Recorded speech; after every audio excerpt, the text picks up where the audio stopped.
नमस्कार, आप देख रहे हैं नेक्स्ट 9 न्यूज़ और मैं तृप्ति इस वक्त की बड़ी खबर लेकर आई हूँ। उत्तर प्रदेश में आने वाले उपचुनावों को लेकर हो रही राजनीतिक साजिशों और राजनीतिक हेरफेर के बारे में। जी हाँ, उत्तर प्रदेश की 9 विधानसभा सीटों पर उपचुनाव को लेकर पक्ष और विपक्ष की राजनीति लगातार गर्म हो चुकी है और उपचुनाव को लेकर मुख्य लड़ाई समाजवादी पार्टी और बीजेपी के बीच तो मानी जा ही रही है। कांग्रेस ने पूर्ण समर्थन किया है समाजवादी पार्टी का और कांग्रेस समाजवादी पार्टी के चिन्ह पर ही लड़ रही है। अब बात कर लेते हैं बसपा की। तो मायावती किस तरह से अखिलेश यादव का भी खेल बिगाड़ सकती हैं या फिर योगी जी का भी खेल बिगाड़ सकती है, क्यों ऐसी हो रही है चर्चा। अस्तित्व की लड़ाई में बीएसपी ने ताकत झोंकी है जमकर।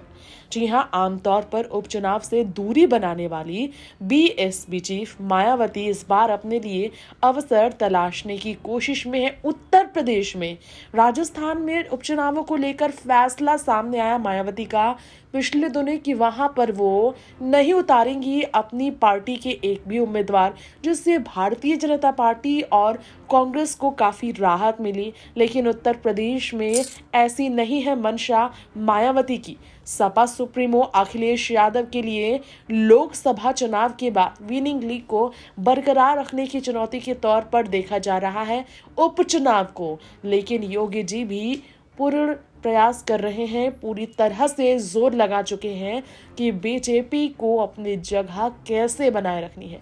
ऐसे में बीएसपी अस्तित्व की जो लड़ाई के लिए चुनावी मैदान में है उत्तर प्रदेश के उपचुनाव में, इस बारे में बात करें तो मायावती उपचुनाव में सीएम योगी आदित्यनाथ या अखिलेश दोनों में से किसी का भी खेल बिगाड़ सकती है।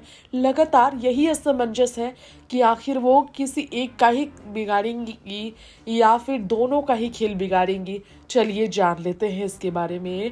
अंदरूनी कलह किस तरह से बढ़ेगी। जी हाँ, हम आपको बताना चाहेंगे उपचुनावों में 4 सीटें ऐसी हैं काफी अहम है जहां बसपा की सोशल इंजीनियरिंग बीजेपी के हिंदुत्व को बड़ा झटका दे सकती है, यानी कि योगी आदित्यनाथ को मायावती का झटका।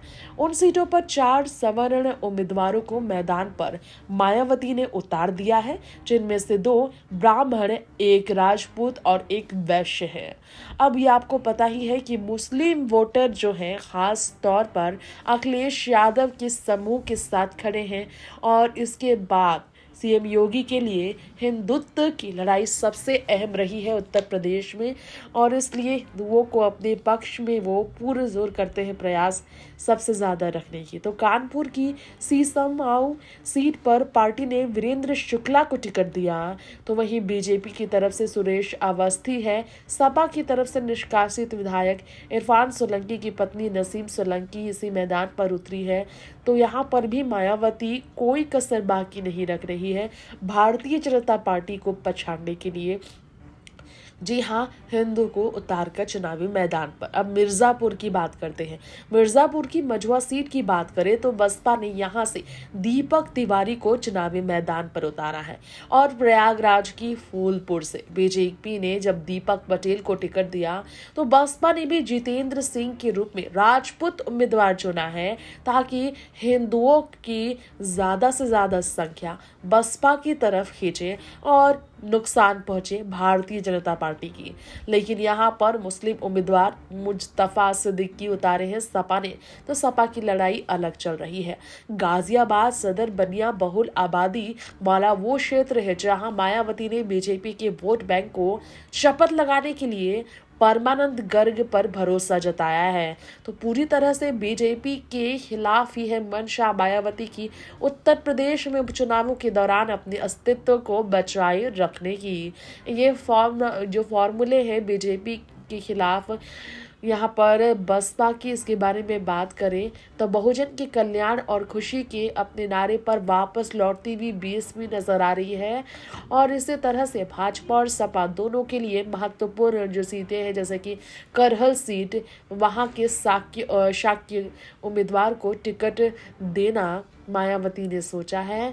यादव प्रत्याशियों को इसलिए दोनों एंट्री कर दिया है, तो बीएसपी भी यहाँ पर पीछे नहीं हटना चाहती है। पूरी तरह से प्रयास बीजेपी और सपा दोनों को ही नुकसान पहुंचाने की मायावती की है। नेक्स्ट